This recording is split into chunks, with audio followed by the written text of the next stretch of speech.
Hi, thanks for tuning in. This is the US Futures Weekly Chart Analysis for the week ending 10th of January 2025.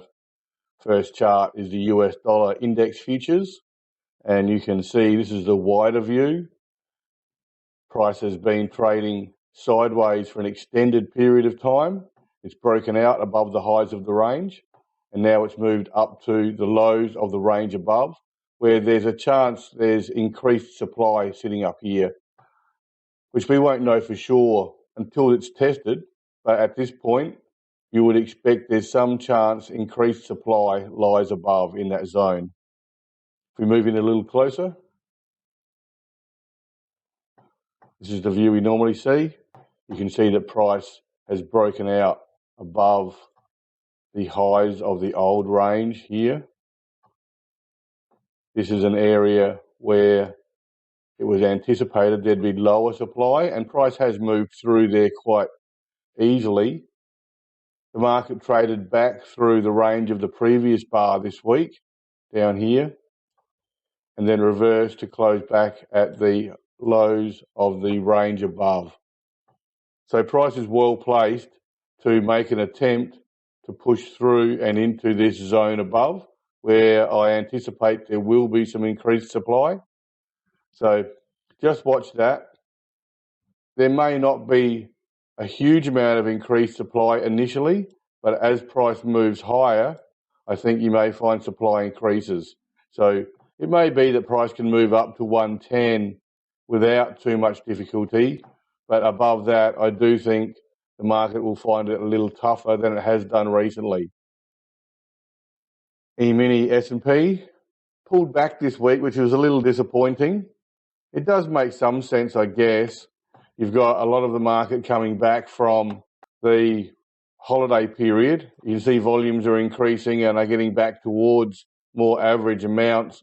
And it is fairly normal for the market to pull back and offer an opportunity to reload their portfolios at a more reasonable price. They don't want to pay up and push price higher. They want the market to come back so they can buy at a more reasonable level to reload their portfolios to some extent. So you can see the market made an attempt to move higher, and last week's bar suggested the market would attempt to move higher, but this wasn't supported. There was no support for higher prices, and instead the market came back in response. You may find that there's a little period of restocking down here around the 5,800, maybe only for a short period of time, but pulling back like this does allow the market some chance to reload positions at a more reasonable price back down here, possibly around the 5,800 level.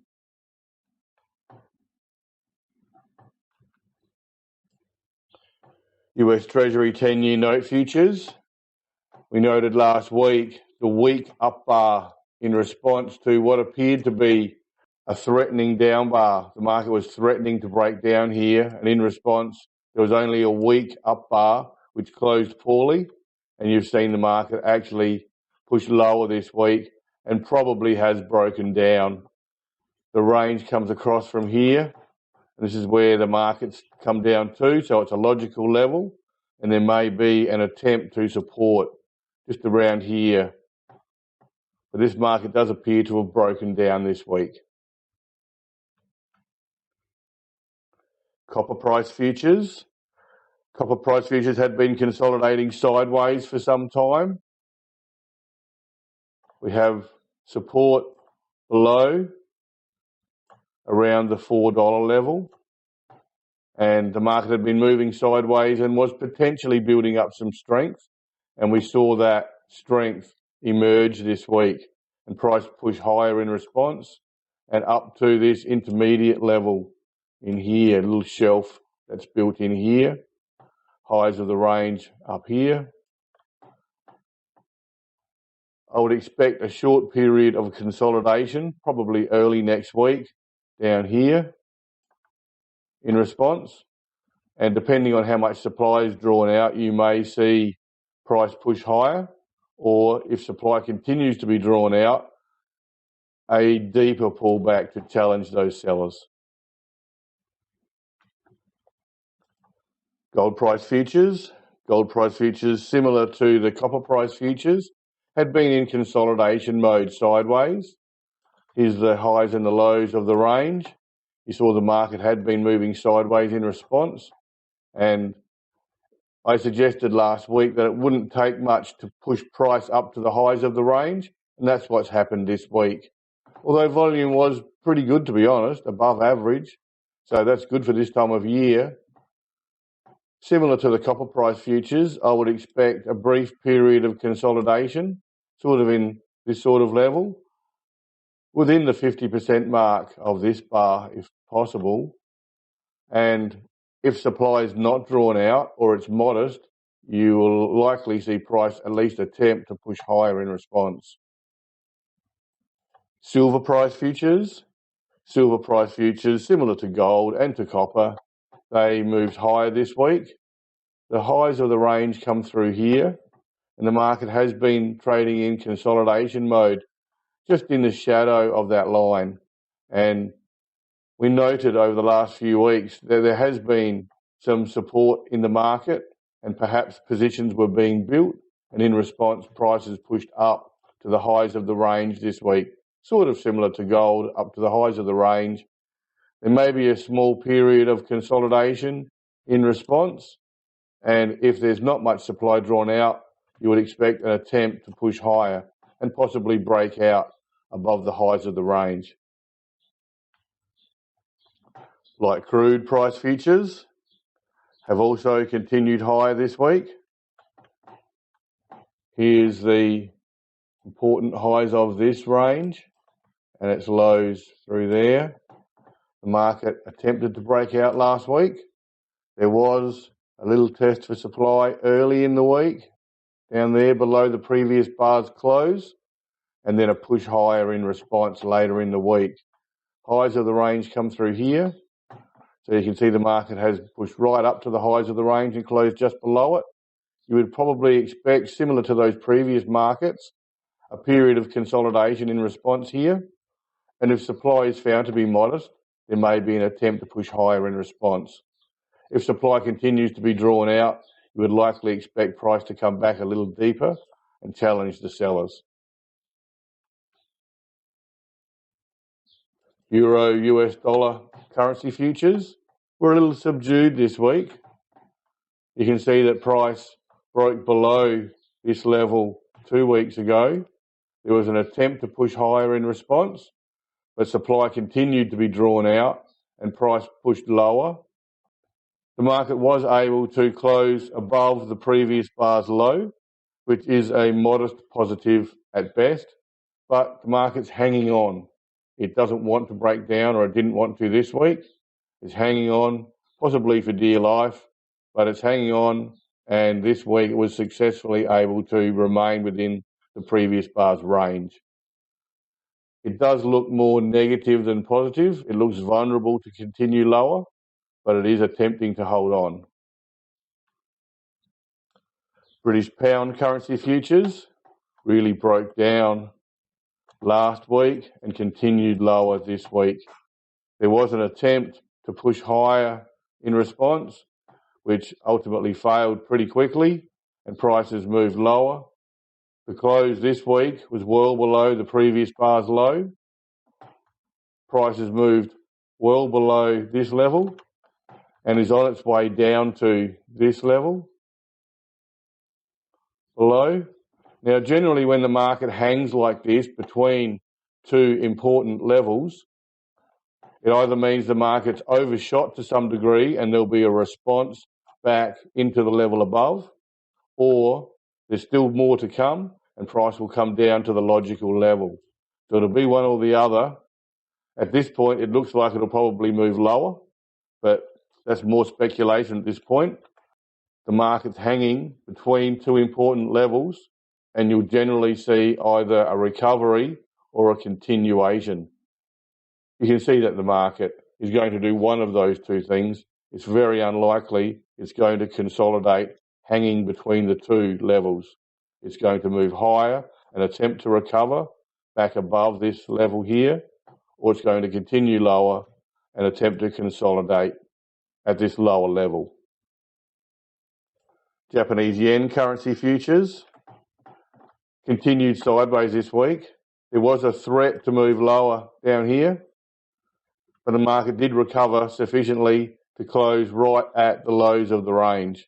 So it's looking vulnerable as well, possibly with the strength in the US dollar not helping at all. But the market was strong enough to hold on and remain at the lows of the range, at least for this week.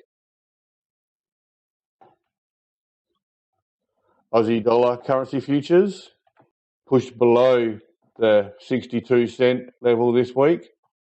There was an attempt to push higher, and that would have been when the US dollar was moving back through the previous bar's range lower. And then as the US dollar strengthened again, the Aussie dollar felt the pressure and pushed down in response and closed below this 62-cent level, leaving it vulnerable for a further push lower. Similar to the British pound, when the market is hanging between levels, you can see here is the important level here at 62 cents. The next level below is right through here. This is one complete level, and between them is sort of a vacuum of some degree. This is the highs of the next level below. This is the lows of the next level below, and there's an intermediate level in the middle of that range. And prices threatening to break down here this week. It may attempt to recover as it's hanging between the two levels, but it's definitely vulnerable now. And there is a level below beginning at 60 cents and moving right down to about 55 cents. So the market will need to recover and get back above 62 cents. Otherwise, it's going to be a bit like a magnet pulling it down towards the next important level where price has previously found support between 55 and 60 cents. It's a very broad level with an intermediate level at 58. Bitcoin futures also attempted to move higher this week and above the 100,000 level, but supply was drawn out and price was forced to move lower again. It does look suspiciously like since this bar, when the volume really increased, that was supply being drawn out, that was selling pressure, that someone may be unloading a position at the $100,000 level or higher. Because if we go back and have a look, here's the daily chart, and this is the first bar last week. Price pushed up and above the 100,000 level, and looking down here, volume increased on the very next bar. Supply was drawn out as price moved above 100,000, but then the next bar, the supply dried up to some degree. You can see that volume reduced, spread narrowed. The next bar, the thrust lower shortened considerably, volume reduced further. The selling pressure didn't chase the market down, and that allowed the market just to float higher on the last trading day this week in the futures market. So supply was drawn out above the 100,000 level, but it didn't chase price lower. It just sat up there and sold into the market as price moved above 100,000. So that seems suspicious that there's someone or some group that are unloading a position above 100,000. Now, who knows, they may be finished now, or it may continue for some time. We don't know how large the position might be, but I'm speculating that the 100,000 level is a level where supply is being drawn out at the moment. And we'll just see how that goes over the next few days, because down here, supply dried up considerably and didn't chase price lower. So that's something to watch here in the market. A clear push above 100,000 that does find support would suggest that either that theory was wrong or that the selling pressure has eased for whatever reason.